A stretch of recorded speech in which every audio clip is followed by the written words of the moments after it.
Après l'incendie à Notre-Dame de Paris, la question de la reconstruction de la cathédrale se pose et avec elle celle du manque d'artisans qualifiés. En Dordogne, Philippe Friry est maître charpentier, formateur à l'AFPA.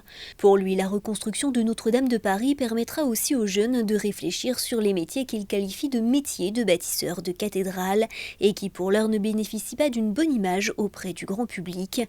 La transmission des savoir-faire aux jeunes générations est pourtant selon lui essentielle. L'antenne relais de Saint-Saturnin en Charente endommagée par un incendie la nuit dernière. Conséquence, une partie des habitants d'Angoulême et de son agglomération sont privés de téléphone et de télévision. TDF, le propriétaire du site qui héberge les opérateurs, envisage plusieurs semaines de travaux pour remettre le site en état. Mais des solutions provisoires seront envisagées dans les meilleurs délais. Pour l'heure, l'origine de l'incendie est inconnue, mais la piste criminelle serait privilégiée.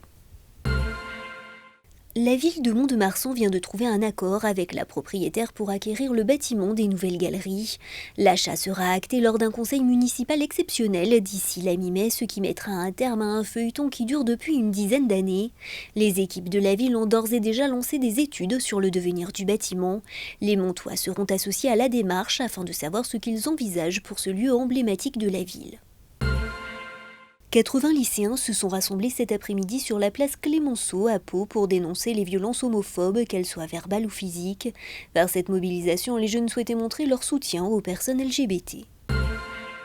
Concevoir des instruments de musique à partir de matériaux de récupération, c'est ce que propose l'association Slowfest cette semaine dans le cadre du festival Quartier Libre organisé à Mérignac.